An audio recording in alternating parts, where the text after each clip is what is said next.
لله نحمده ونستعينه ونستغفره ونعوذ بالله من شرور أنفسنا ومن سيئات أعمالنا من يهده الله فلا مضل له ومن يضلل فلا هادي له وأشهد أن لا إله إلا الله وحده لا شريك له وأشهد أن محمدا عبده ورسوله أما بعد أعوذ بالله من الشيطان الرجيم يا أيها الذين آمنوا اتقوا الله حق تقاته ولا تموتن إلا وأنتم مسلمون يا أيها الناس اتقوا ربكم الذي خلقكم من نفس واحدة وخلق منها زوجها وبث منهما رجالا كثيرا ونساء واتقوا الله الذي تساءلون به والأرحام إن الله كان عليكم رقيبا يا أيها الذين آمنوا اتقوا الله وقولوا قولا سديدا يصلح لكم أعمالكم ويغفر لكم ذنوبكم ومن يطع الله ورسوله فقد فاز فوزا عظيما صدق الله العظيم قال النبي صلى الله عليه وسلم إن أصدق الحديث كتاب الله وأحسن الهدي هدي محمد وشر الأمور محدثاتها وكل محدثة بدعة وكل بدعة ضلالة وكل ضلالة في النار. கணியத்திற்குரிய எல்லாம் வல்ல அல்லாஹ் சுப்ஹானஹு வ தஆலாவின் நல்லடியார்களே, அல்லாஹ் நம் மீது கடமையாக ஆக்கியிருக்கக்கூடிய இந்த ஜும்ஆ தொழுகையை நிறைவேற்றுவதற்காக வல்ல ரஹ்மான் நம்மை இங்கு ஒன்றுபடுமை செய்திருக்கின்றான்.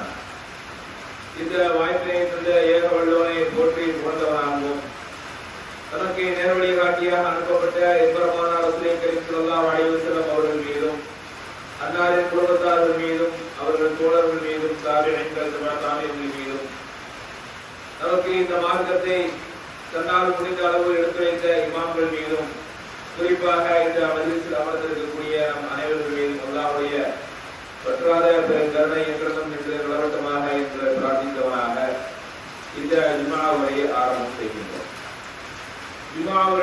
ஜும்ஆ உரையுடைய நோக்கம் என்னவென்றால், நாம் சொல்லப்படக்கூடிய அந்த செய்திகளையும் நாம் கேட்கின்ற அந்த விஷயங்களையும் நம்மால் முடிந்த அளவு நமது வாழ்க்கையில் நாம் நடைமுறைப்படுத்தி நமது இன்றைய வாழ்க்கையை சரிபடுத்தி அதன் மூலமாக மறுமை என்ற ஒரு நிம்மதியான வாழ்க்கையை நாம் முழுமையாக நாம் அனுபவித்துக் கொள்ள வேண்டும் என்பதற்கான வேண்டிதான் இந்த ஜும்ஆ உரையை நமக்கு நபிகள் நாயகம் ஸல்லல்லாஹு அலைஹி வஸல்லம் அவர்கள் நமக்கு ஒரு பாடமாக நமக்கு கற்றுத் தந்திருக்கிறார்கள். அந்த அடிப்படையிலே இன்றைய தினம் நாம் தெரிந்து கொள்ளக்கூடிய ஒரு முக்கியமான விஷயம் என்னவென்றால், உண்மையான இறை நம்பிக்கையாளர்கள் யார் என்கிற தலைப்பின் கீழாக சில விஷயங்களை நாம் தெரிந்து கொள்ள இருக்கின்றோம்.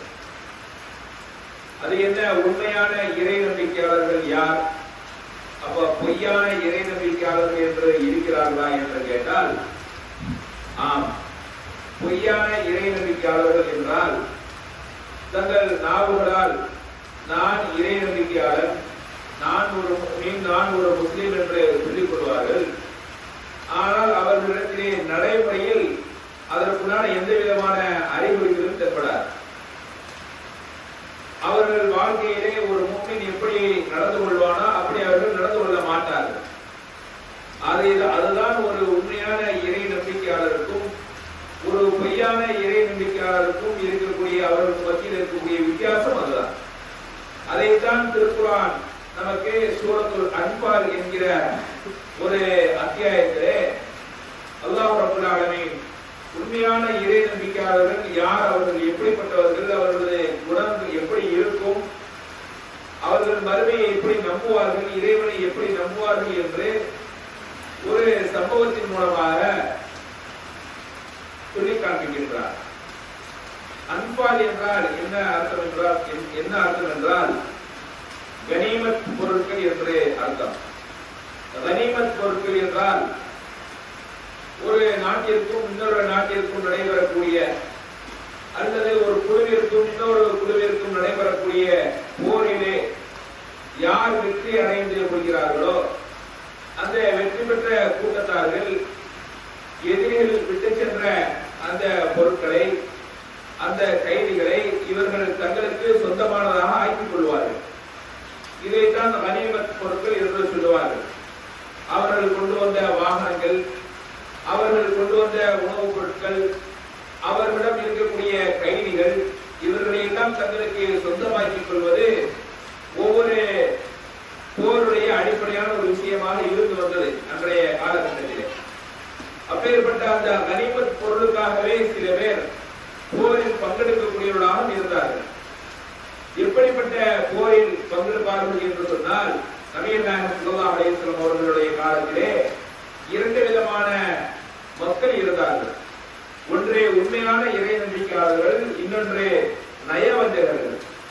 அந்த நயவஞ்சகர்கள் எப்படி போரில் பங்கெடுப்பார்கள் என்று சொன்னால், ரசூல் ஸல்லல்லாஹு அலைஹி வஸல்லம் அவர்கள் ஏதேனும் ஒரு போருக்கு அழைத்தால் அவர்கள் அந்த தூரத்தை பார்ப்பார்கள். இது பக்கத்தில் இருக்கிறதா, இந்த போர் செய்யக்கூடிய இடம் பக்கத்தில் இருக்கிறதா, இந்த போரில் நாம் வெற்றி பெறுவோமா அல்லது தோல்வி அடைந்து விடுவோமா, இதையெல்லாம் முன்பாக என்ன செய்வாங்க, ரிஹர்சல் பண்ணுவாங்க. யாரே நயவஞ்சகர்கள் அப்படி பண்ணிட்டு தான் என்ன செய்வாங்க, அப்படி பண்ணி கொண்டு இருக்கும் பொழுது அதனுடைய ரிசல்ட் ஓரளவுக்கு தெரிஞ்சிடும். உதாரணமாக சுருக்கமாக சொல்ல வேண்டும் என்று சொன்னால், நாம் எத்தனை பேர் இருக்கின்றோம், எதிரி படைகள் எத்தனை பேர் இருக்கிறார்கள். நாம் 100 பேர் இருக்கிறோம் என்று சொன்னால், எதிரி படைகளும் 100 பேர் இருந்தால் ஓரளவுக்கு நாம் ரசூல் ஸல்லல்லாஹு அலைஹி வஸல்லம் அவர்களது தலைமையின் கீழ் செல்வதனால் நிச்சயமாக நாம் வெற்றி பெறுவோம் என்று நயவஞ்சகர்கள் கூட நம்புவார்கள். ஏனென்று சொன்னால், ரசூல் ஸல்லல்லாஹு அலைஹி வஸல்லம் அவர்கள் சிறிய படைகளாக இருந்தாலும் அதை தெளிவாக வழிநடத்தக்கூடிய மிகவும் ஆற்றல் அவர்களுக்கு அல்லாஹ் வழங்கியிருந்தார். அவர்களிடத்திலே இருந்த தங்களது உயிரை இந்த மார்க்கத்திற்காக வேண்டி துச்சமாக கருதக்கூடிய நபித்தோழர்கள் நிறைய பேர் இருந்ததனால் அதை அந்த வெற்றி என்பது ரொம்ப ஈஸியாவே கிடைத்துவிடும். ஆனால் அதே நேரம் நாம் 100 பேர், எதிரிப்படை 500 பேர் என்று வைத்துக் கொண்டால் அல்லது 1000 பேர் என்று வைத்துக் கொண்டோம் என்று சொன்னால், நயவஞ்சகர்கள் இது போன்ற போரிலே செய்ய மாட்டாங்க, கலந்து கொள்வதற்கு விரும்ப மாட்டார்கள். ஏன்? இது போன்ற போர் என்றால் ஒரு சில நேரம் நாம் தோல்வி அடைந்து விடுவோம், நமக்கு எந்த ஒரு பலனுமே கிடைக்காது என்று அஞ்சு என்ன செய்வாங்க, பின்னோக்கி வந்து விடுவார்கள். அதற்குத்தான் அல்லாஹ் ரப்பல் ஆலமீன் திருக்குர்ஆனில் ஒரு இடத்திலே சொல்லி காண்பிக்கின்றான், நீங்கள் போருக்கு அவர்களை அழைக்கும் பொழுது அவர்களில் சிலர் இருக்கிறார்கள், அவர்கள் தூரத்தை பார்க்கிறார்கள், அந்த போருடைய சிரமத்தை அவர்கள் பார்த்து அதிலிருந்து பின்வாங்கி ஓடி விடுகின்றார்கள். இப்படியும் சில பேர் இருக்கிறார்கள் என்று அல்லாஹ் ரப்பல் ஆலமீன் இறை நம்பிக்கையாளர்கள் போர்வையில் இருக்கக்கூடிய நயவஞ்சகர்களை பற்றி அல்லாஹ் திருக்குர்ஆனில் சொல்லி காண்பிக்கின்றார். அதே நேரம் இன்னொரு சாராரும் இருக்கிறார்கள். அவர்கள் எப்படிப்பட்டவர்கள் என்று சொன்னால், وَإِذَا تَوَلَّيْتَ أَعْيُنُهُمْ تَفِيضُ مِنَ الدَّمْعِ حَزَنًا أَلَّا يَجِدُوا مَا يُنْفِقُونَ.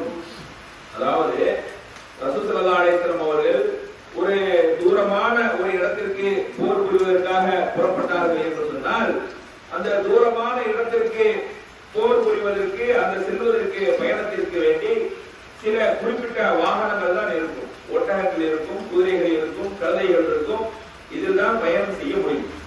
அப்ப சஹாபாக்களிலே எல்லாருக்கும் அது போதுமானதாக இருக்குமா என்று கேட்டால் எல்லாருக்கும் போதுமானதாக இருக்காது.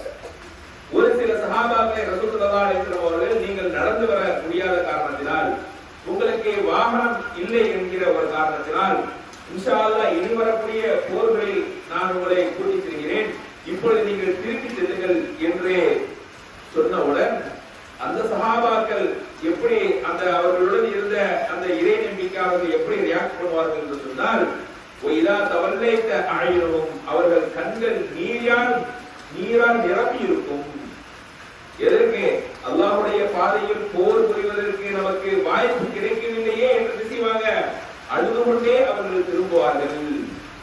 ஆனால் அல்லாஹ் அப்படி திரும்பினாலும் கூட அவர்கள் போரில் பங்கேற்றால் என்ன கூலி அவர்களுக்கு கிடைக்குமோ அந்த கூலியை தான் வழங்குவதாக அல்லாஹ் சுட்டி காட்டுகின்றான். ரசூல் ஸல்லல்லாஹு அலைஹி வஸல்லம் அவர்கள் சில போர்க்களத்திலே இருந்து கூட சொல்லி காட்டி இருக்கின்றார்கள். எப்படி? நாம் இங்கே போர் செய்து கொண்டிருக்கின்றோம், ஆனால் சில பேர் நம்மிடம் வராமல் சில பேர் மதீனாவிலே இருக்கிறார்கள், அவர்களும் நம்முடன் போர் புரிந்து கொண்டுதான் இருக்கிறார்கள். அவர்களது உடல்தான் மதீனாவில் இருக்கிறது, ஆனால் அவர்களது நினைவுகள், அவர்களது உள்ளம் எல்லாம் எங்கே இருக்கிறது? இருக்கிறது. போருக்கு சென்றார்களே, என்ன ஆனார்களோ ஏதானார்களோ, நமக்கு இந்த வாய்ப்பு கிடைக்கவில்லை என்று அவர்கள் ஏங்கி தவிக்கிறார்கள் என்று நபிகள் நாயகம் ஸல்லல்லாஹு அலைஹி வஸல்லம் அவர்கள் அந்த உண்மையான இறை நம்பிக்கையாளர்களை பற்றி சிலாகித்து நமக்கு சொல்லி காட்டி இருக்கிறார்கள். இப்படி சஹாபாக்களுக்கு மத்தியிலே அந்த இறை நம்பிக்கையாளர்கள் என்றால் யார் என்று அல்லாஹ் ரப்பல் ஆலமீன் அந்த அன்பால் என்கிற அந்த வசனத்தை அடுத்ததாக சொல்லி காட்டுகின்றான். சில பேர் என்ன செய்வாங்க, இந்த பங்கு வைக்கும் போது, போரில் அந்த வெற்றி கிடைத்த அந்த பொருட்களை, கனிமத் பொருட்களை பங்கு வைக்கும் போது எனக்கு எவ்வளவு கிடைக்கும், உங்களுக்கு எவ்வளவு கிடைக்கும், இப்ப புதிதாக இஸ்லாத்தை ஏற்றவர்களுக்கு, ஏழை மக்களுக்கு இதையெல்லாம் பார்த்து ரசூலுல்லாஹி ஸல்லல்லாஹு அலைஹி வஸல்லம் சில பேருக்கு அதிகமாக கொடுப்பார்கள், சில பேருக்கு குறைவாக கொடுப்பார்கள். குறைவாக கொடுக்கக்கூடிய, குறைவாக வழங்கப்பட்டவர்கள் போது வாங்கிக் கொள்பவர்கள் இருக்கிறார்கள். சில பேர் நினைச்சுவாங்க, எங்களுக்கே குறைவாக தரீங்க, ஏன் அவருக்கு நீங்க அதிகமாக கொடுக்குறீங்க, நான் தானே இந்த போர்ல சிறப்பான முறையில் பங்காற்றினேன், எனக்கு நீங்க அதிகமாக கொடுங்க அப்படிங்கிற மாதிரி இந்த போல சில சஹாபாக்கள் நினைச்சுவாங்க. சில பேர், சில நபித்தோழர்கள் இது போன்ற வாதங்களை முன்வைக்கும் போதுதான் ரசூலுல்லாஹி ஸல்லல்லாஹு அலைஹி வஸல்லம் அவங்க சொல்லி காமிக்கிறார்கள். கனிமத் பொருட்களை பத்தி நீங்க என்ன கேட்கிறீங்க, நான் தருவதை தான் நீங்கள் வாங்க வேண்டும். நபியே அவர்கள் இந்த கனிமத் பொருட்களை பற்றி கேட்கிறார்கள். அன்பாடு ரசூல், இந்த கனிமத் பொருட்கள் என்பது அல்லாஹ்வுக்கும் அவனது தூதருக்கும் சொந்தமானது. உங்களுக்கு சொந்தம் இல்லப்பா, எங்களுக்கு சொந்தமானது. நாங்கள் யாருக்கு எவ்வளவு கொடுக்க வேண்டும் என்று எங்களுக்கு தெரியும் என்று நபிகள் நாயகம் ஸல்லல்லாஹு அலைஹி வஸல்லம் அவர்களை அல்லாஹ் சொல்லி இருக்கின்றார். பத்தகுல்லாஹ், நீங்கள் அல்லாஹ்வை அஞ்சிக் கொள்ளுங்கள். வாஸ்லிஹு தாத பைனிக்கும், நீங்கள் உங்களை நீங்கள் சரிபடுத்திக் கொள்ளுங்கள். வாஸ்லிஹுல்லாஹ் வ ரசூலஹு இன் குன்தும் முஃமினீன், நீங்கள் இறை நம்பிக்கையாளராக இருந்தால் அல்லாஹ்வுக்கும் தூதருக்கும் நீங்கள் கட்டுப்படுங்கள் அப்படின்னு சொல்லிட்டு அதற்கு அடுத்துதான் அல்லாஹ் அந்த உண்மையான இறை நம்பிக்கையாளர்களை பற்றி ஒரு விளக்கம் கொடுக்கின்றான். எப்படி என்று சொன்னால், இன்னமல் முஃமினூன இதா ذிக்ரல்லாஹு வஜலத் குலூபுஹும், இறை நம்பிக்கையாளர்களுக்கு இறைவனுடைய வசனங்கள் ஓதி காண்பிக்கப்பட்டால், ஒய்தா துலியத் அலைஹிம், அவர்களுக்கு மத்தியிலே ஓதி காண்பிக்கப்பட்டால், ஆயாத்துஹு ஸாதுஹும் ஈமானன், அவர்களது இறை நம்பிக்கை அதிகரிக்கும். வஅலா ரப்பிஹிம் யதவக்கலூன், தனது இறைவன் மீது அவர்கள் நம்பிக்கை வைப்பார்கள். அல்லதீன யுகீமூன ஸலாத வ மிம்மா ரஸக்னாஹும் யுன்ஃபிகூன், அவர்கள் எப்படிப்பட்டவர்கள் என்றால், யுகீமூன ஸலாத, தொழுகையை நிலைநாட்டுவார்கள். வ மிம்மா ரஸக்னாஹும் யுன்ஃபிகூன், தங்களுக்கு வழங்கிய செல்வங்களிலிருந்து தாராளமாக அவர்கள் வாரி வழங்குவார்கள். உலாயிக ஹுமுல் முஃமினூன ஹக்கா, அவர்கள்தான் உண்மையான இறை நம்பிக்கையாளர்கள். லஹும் தரஜாத்துன் இன்த ரப்பிஹிம் வ மக்ஃபிரத்து வ ரிஸ்குன் கரீம், தங்களது இறைவனிடத்திலே அவர்களுக்கு ஒரு அந்தஸ்தை அல்லாஹ் அவர்களுக்கு சித்தப்படுத்தி வைத்திருக்கின்றான். அவர்களுக்கு பாவ மன்னிப்பை அவன் சித்தப்படுத்தி வைத்திருக்கின்றான். ஒரு ரிஸ்குன் கரீம், சங்கையான உணவை அவர்களுக்கு தயார்படுத்தி வைத்திருக்கின்றான்.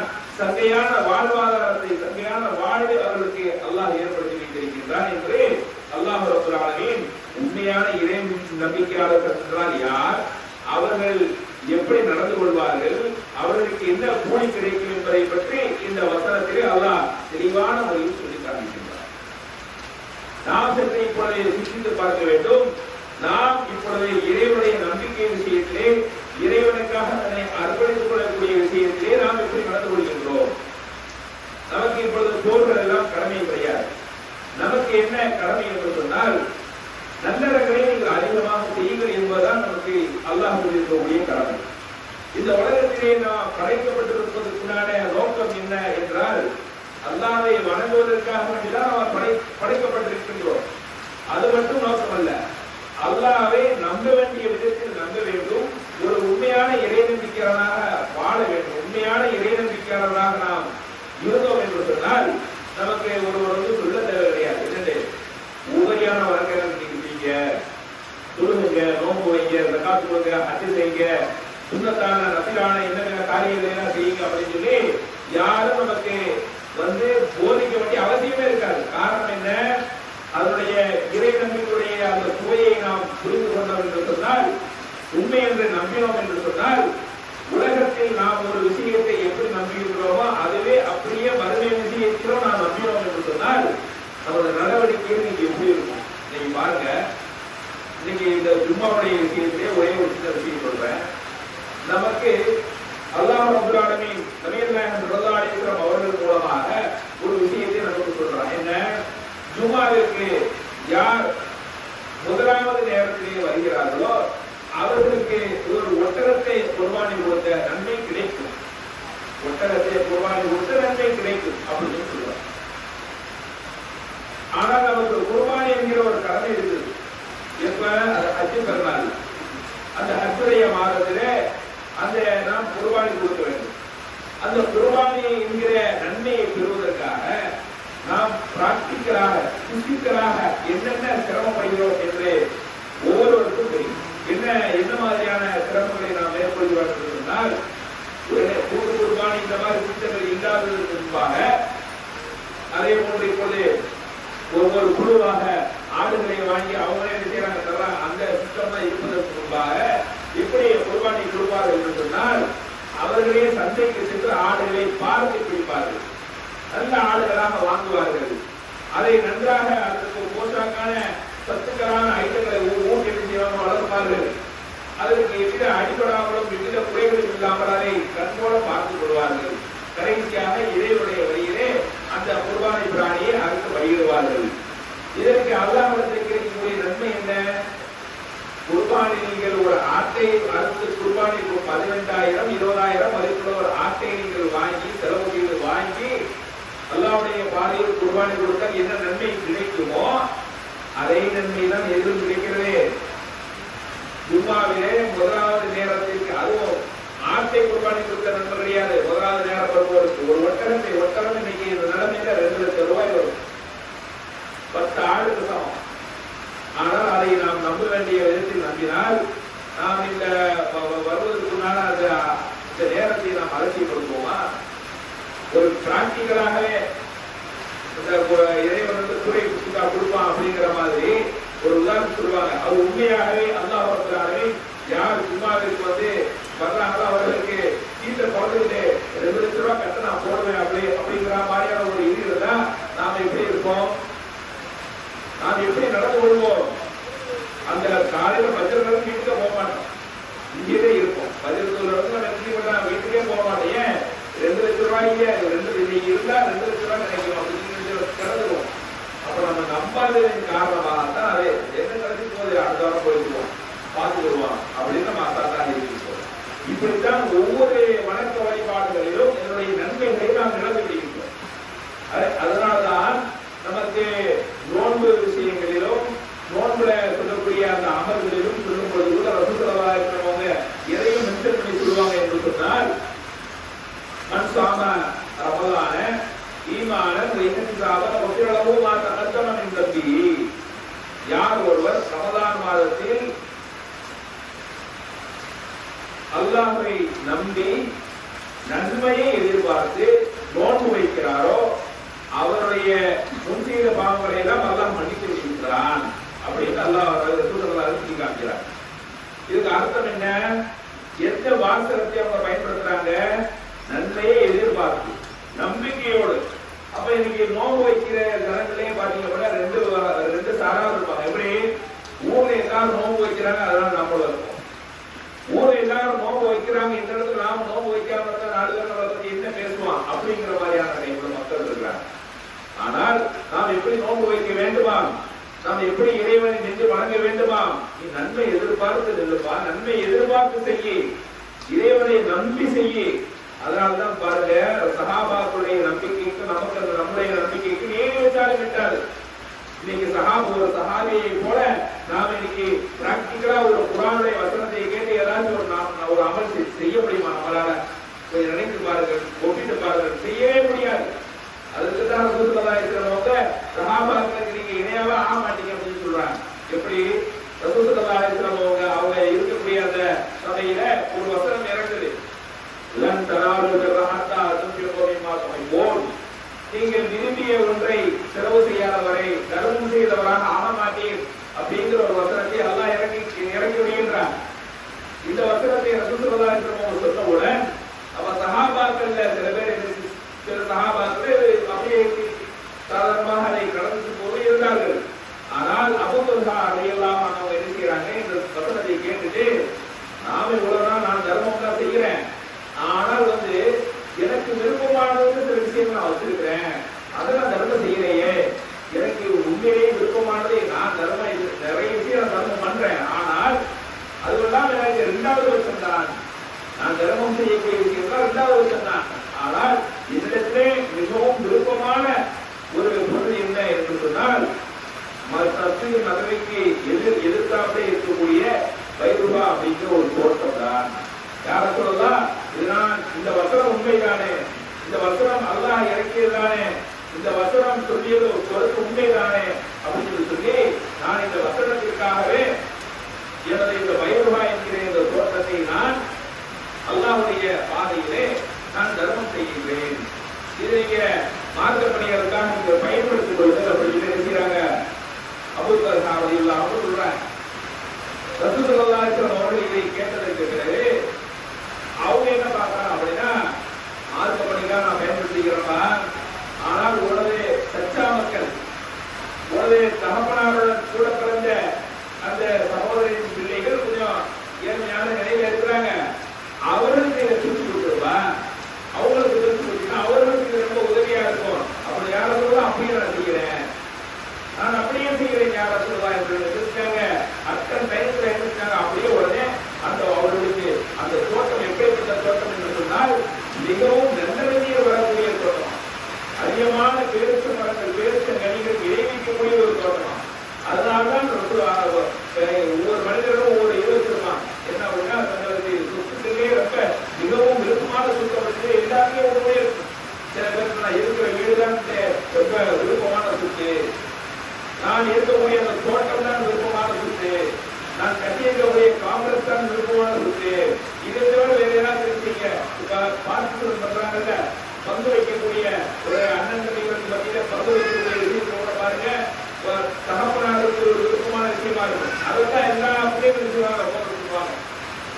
ஒரு அந்த தகப்பனார் ஒரு சிட்டியில ஒரு இடம் இருக்கு, மீறி இருக்கக்கூடிய இடம் தான் இங்க இருக்கு, வில்லேஜ் ஒரு கிராமங்கள கிடக்குது அப்படின்னா ஒரு 4 பிள்ளைங்க இருக்கிறாங்க அப்படின்னா 4 பிள்ளைங்களுடைய கதை எங்கதான் இருப்பேன், அந்த சிட்டியில இருக்கக்கூடிய இடத்துல தான் எனக்கு அந்த இடத்துல தான் நல்லா இருக்குன்னு எல்லாரும் விரும்புவாங்க. அப்ப அப்பேற்பட்ட விருப்பமான இடத்தை அல்லாஹ் சொல்லிய அந்த ஒரு வசனத்திற்காக அவனை தர்மம் செய்கிறார்கள் என்றால் அவர்களால் எப்படி முடிந்தது, எப்படி முடிந்தது என்றால் உண்மையான இறைநம்பிக்கையாளர்களாக இருந்ததால் அவர்களால் முடிந்தது. நாம் பெயருக்கு இறைநம்பிக்கையாளர்களாக இருந்ததால் நம்மால் என்ன செய்ய முடியல, எந்த நல்லவர்களையும் செய்ய முடியும். அப்படியே நல்லவர்கள் செய்தாலும் ரொம்ப அலட்சியமாகவும் ரொம்ப ஏதோ நம்மளால முடியும், ஏதோ நம்மளால முடியும், யாரும் சொல்றா ஏதோ நம்மளால முடிஞ்சது. அங்கே போனதற்கு பிறகு நம்ம அப்படியே அவகாசம் கேட்பேன். அல்லாஹ் நம்முடைய உயிரை எடுத்ததற்கு பிறகு சொல்லி காமிக்கிற மனிதனுடைய அவகாசம் கேட்கிறாங்க. அப்ப எப்படி அவகாசம் கேட்கிறப்ப என்ன இருக்கிறான் மனிதன்,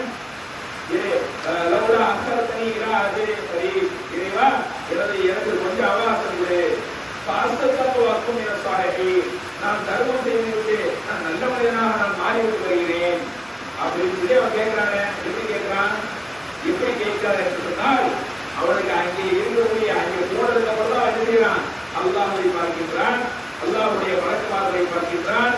அங்கு நடக்க இவ்வளவு இந்த உலகத்தில் ஏதோ முஸ்லிம் என்ற ஒரு பெயர் அங்கே போல வாழ்ந்துட்டு அங்க போல, அதாவது அறநம்பிக்கை அறக்கடந்து சொல்லுவாங்கல்ல, அந்த மாதிரி ஒரு அறநம்பிக்கை இருந்ததற்கு பிறகு அவன் முழுமையாக அதை பார்த்துட்டு வருகிறான். இதெல்லாம் உண்மைதான அப்படின்னு கடைசி செய்கிறான். மீண்டும் இந்த உலகத்திற்கு வருவதற்கு வாய்ப்பு செய்கின்றான். எனவே இந்த செய்திகள் மூலமாக நாம் பெறக்கூடிய படிப்பினை என்ன சொன்னால், அல்லாஹ் ஒரு விஷயத்தை சொல்லியிருக்கிறார் என்றால் அது எல்லாம் சொல்லியிருக்கிறாங்க. அல்லாஹ் ஹக், யௌமல் கியாமத்தி ஹக், ஒரு ரசூல் ஹக், ஒரு கிதாப் ஹக். அல்லாஹ் உண்மையானவர், அவனது வேதம் உண்மையானது, அவனது தூதர்கள் உண்மையானவர்கள், நாளை மறுமையினால் உண்மையானது. எதுவுமே பொய் கிடையாதுங்க. சும்மா பேருக்காக நீங்கள் இறைநம்பிக்கையாளர்கள் வாழாதீர்கள், உண்மையாகவே நீங்கள் இறைநம்பிக்கையாளர்களாக வாழுங்கள் என்று நமக்கு மார்க்கத்துக்கு போயிருக்கின்றது. எனவே நாம் உண்மையான இறைநம்பிக்கையாளர்களாக மாறுவதற்கு வல்லரகமான நமக்கு அருள் புரிய வேண்டும் என்று பிரார்த்தித்தவனாக இந்த முதல் உரையை நிறைவு செய்கின்றேன். வாசலாவான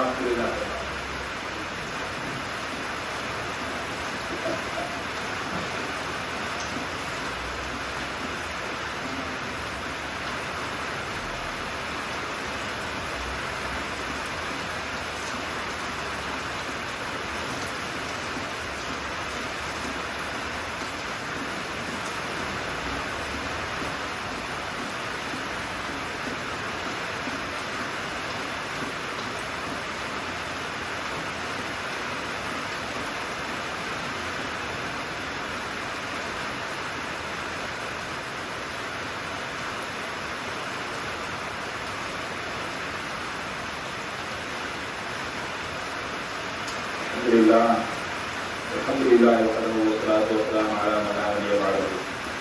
கண்ணியத்திற்குரிய எல்லாம் வல்ல அல்லாஹ் சுப்ஹானஹு வ தஆலாவின் நல்லடியார்களே, இன்றைய நமது இந்தியாவிலே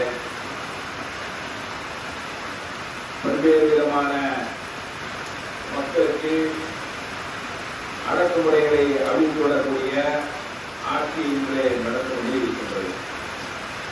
ஒன்றிய அரசால் அறிமுகப்படுத்தப்பட்டிருக்கக்கூடிய இந்த SIR என்கிற தீவிர வாக்காளர் திருத்த பட்டியல் கடந்த இந்த 4ஆம் தேதி, டிசம்பர் 4ஆம் தேதி முதல் ஜனவரி 4ஆம் தேதி வரை நாம் அனைவரும் எல்லாவற்றையும் சமர்ப்பிக்க வேண்டும். 18 வயதிற்கு கீழே இருப்பவர்கள் அல்லது 2002ஆம் ஆண்டு ஓட்டு இல்லாத நபர்கள் அவர்களுடைய பெயர்களை முழுமைப்படுத்த வேண்டும். அவர்களுடைய பெற்றோர்களுடைய பெயரை அந்த பாங்கிலே சேர்க்க வேண்டும். 2008 யாருக்கெல்லாம் அந்த தீவிர சிறப்பு பட்டியலிலே இடம் இருந்ததோ அவர்கள் அனைவருடைய டீட்டெயில்ஸையும் நிரப்ப வேண்டும் என்று ஒரு மக்களால் முடியாத மிகவும் சிரமத்திற்கு ஆளாக்கக்கூடிய ஒரு விஷயத்தை இந்த ஒன்றிய அரசு இந்த மக்கள் மீது செலுத்தியிருந்தது. இவர்கள் கடைசியாக என்ன சொல்லி வர்றாங்க அப்படின்னா, இன்னைக்கு அறிவித்திருக்கக்கூடிய புது அறிவிப்பு, உறவினருடைய பேரை கூட நீங்க சேர்க்க வேணாங்க, உங்களுடைய தற்சமயம் ஆதார என்ன டீட்டெயில்ஸ் இருக்கோ அதை மட்டும் நீங்க சேர்த்து வச்சுங்க, ஃபார்மை கொடுத்துருங்க. இது ஒரு மாதத்துக்கு முன்னாடியே சொல்லிடுறாங்க அப்படின்னா, இவ்வளவு கிட்டத்தட்ட இப்ப என்ன காரணம் என்று சொன்னால், அவர்கள் எல்லாருடைய டீட்டெயில்ஸும் ஃபுல்லா வந்துடும் அப்படின்னு எதிர்பார்த்துக்கிறாங்க. ஆனால் நிறைய இடங்கள்ல பிஎல்ஓக்கு இன்னும் ஃபார்மே மறுபடியும் கொடுக்கல. 100% மக்கள் அவர்கள் ஒரு தொகுதிகளில் கூட, ஒரே ஒரு தொகுதிகளில் கூட 100% நாங்கள் அந்த ஃபார்மை கொடுத்துட்டோம் அப்படின்னு அவர்கள் சொல்லவே முடியாது. 80% கொடுத்துட்டோம், 70% கொடுத்துட்டோம், 60% ஏற்றிட்டோம். இப்ப அவங்க என்ன அதிர்ச்சி ஆகிறாங்க அப்படின்னா, இப்படியே பல கோடி வாக்காளர்கள் என்ன செய்யறாங்க, மிஸ் ஆகி போறாங்க. அவர்கள் நினைத்தது ஏதோ நமக்கு வேண்டப்பட்ட வாக்காளர்களை வைத்துக் கொண்டு வேண்டாத வாக்காளர்கள் செய்யலாம் விலகி கொள்ளலாம் அப்படின்னு அவங்களுடைய திட்டம். ஆனா அல்லாஹ் மக்கள் அல்லாஹ் நீ ஒரு சூழ்ச்சியா, ஒன்றை விட அல்லாஹ் மிகப்பெரிய சூழ்ச்சி. ஆனா அழகான முறையில் அவங்க சூழ்ச்சி செய்யும். அப்ப கடைசியில் என்ன சொல்ல வர்றாங்க அப்படின்னா, உங்களுடைய பாம்பை நீங்க அப்படியே செய்யுங்க, சும்மா வெறுமனே உங்களுடைய டீட்டெயில்ஸ் பெற்றோருடைய டீட்டெயில்ஸ் எதுவுமே இல்லை என்றாலும் இப்ப கரெக்டா என்ன டீட்டெயில்ஸ் வச்சிருக்கிறீங்களோ உங்களுடைய நம்ம ஆதாரத்துல இருக்கிறதா அதை மட்டும் நீங்க ஃபுல் பண்ணி கொடுங்க, உங்களுடைய வாக்காளரை நாங்கள் என்ன செய்வோம் ஏற்றுக்கொள்வோம் சொல்லி தமிழ்நாடு தேர்தல் ஆணையர் கல்பனா சொல்லியிருக்கிறாங்க. இதற்கு நாம் என்ன விளங்கிக் கொள்ள வேண்டும் என்று சொன்னால், மக்களை துன்பப்படுத்தக்கூடிய வேலையை தான் இந்த ஒன்றிய அரசாங்கம் செய்கிறது. அதே நேரம் அவர்கள் துன்பப்படுத்துகிறார்கள் என்பதற்காக வேண்டி நாமும் அதை ஒரு அசட்டையாக நாம் எடுத்துக்கொள்ளாமல் விழிப்புணர்வோடு இந்த 4ஆம் தேதிக்குள், ஜனவரி 4 கிட்டத்தட்ட ஒரு வாரம் தான் இருக்கிறது. இந்த ஒரு வார காலகட்டத்திற்குள் யாரெல்லாம் டிசம்பர் 4ஆம் தேதி இன்னும் ஒரு வார காலம் தான் இருக்கிறது. இந்த ஒரு வார காலத்திற்குள் யாருக்கெல்லாம் பாம்பு வருதே அவங்க பாம்பை எடுத்துருக்க முதலில் வாங்குவதற்கு முயற்சியுங்கள். அதே போன்று நீங்கள் கொடுத்த அந்த பிஎல்ஓக்கள்கிட்ட உங்களது அந்த பாம்புகளுடைய பேர்கள் அப்டேட் ஆயிடுச்சா அப்படிங்கிறத நீங்க நினைத்தீங்க ஒரு முறை நீங்கள் கன்ஃபார்ம் செய்து கொள்ளுங்கள் என்று இந்த 2வது உரை மூலமாக நாங்கள் கேட்டுக்கொள்கிறோம். எதை கேட்டோமோ எதை சொன்னோமோ அதுபடி வாக்குமுறையை நண்பர்களாக வல்லரமா நம் அனைவரையும் வாங்கிக்கிறோம் என்று கூறி இந்த உமாவுடைய வைத்தியமாக தாவான இல்லாத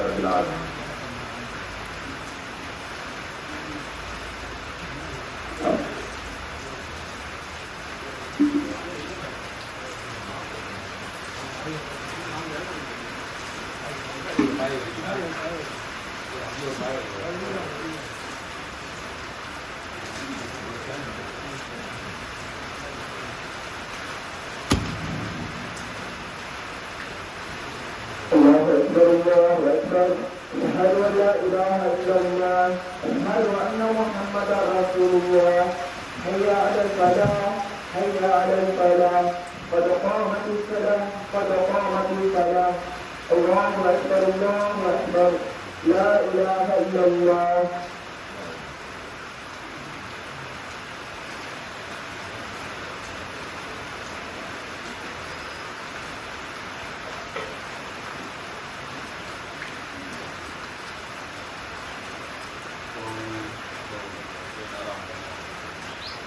الله أكبر.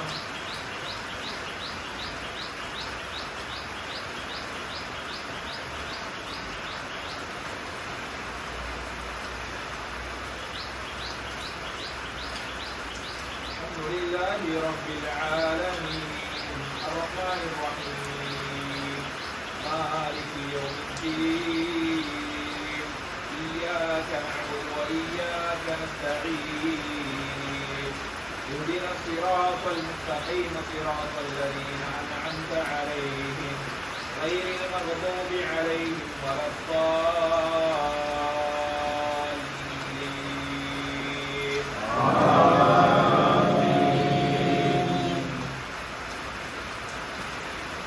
سبح اسم ربك الأعلى الذي خلق فسوى والذي قدر فهدى والذي أخرج المرعى وجعله غثاء أحوى سنقرئك فلا تنسى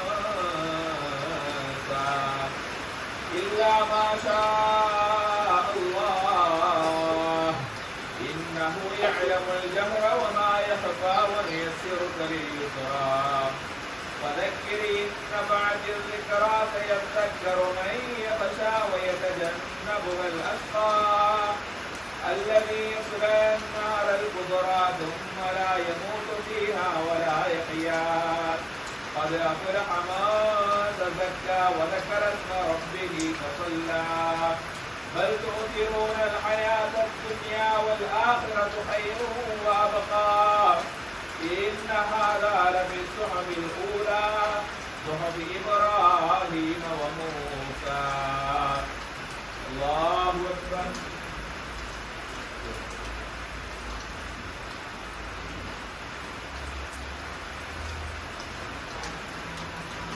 سمع الله لمن حمده.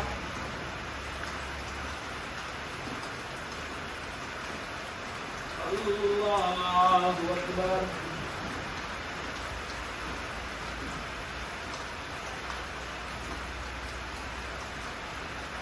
الله أكبر.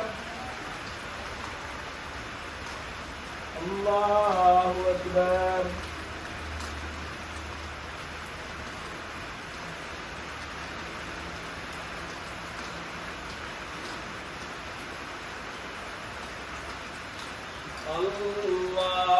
الله أكبر. الحمد لله رب العالمين الرحمن الرحيم مالك يوم الدين إياك نعبد وإياك نستعين اهدنا الصراط المستقيم صراط الذين أنعمت عليهم غير المغضوب عليهم ولا الضالين.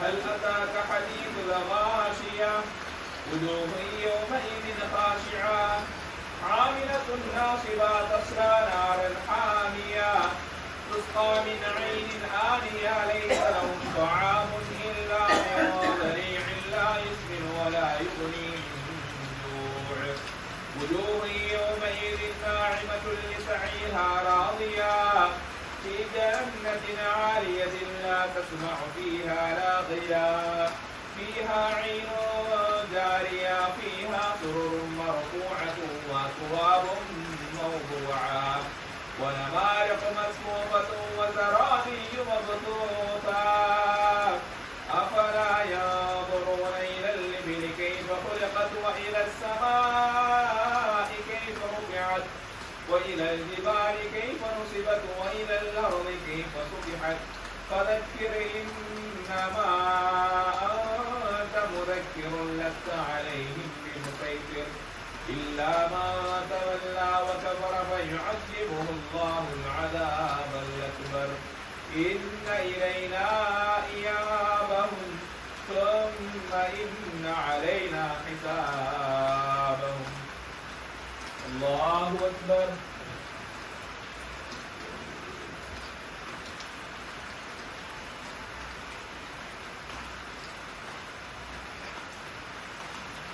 سمع الله لمن حمده. الله أكبر.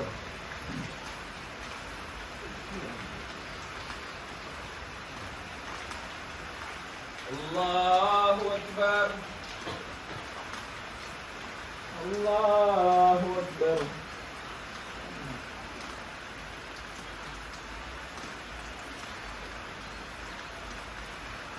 الله أكبر.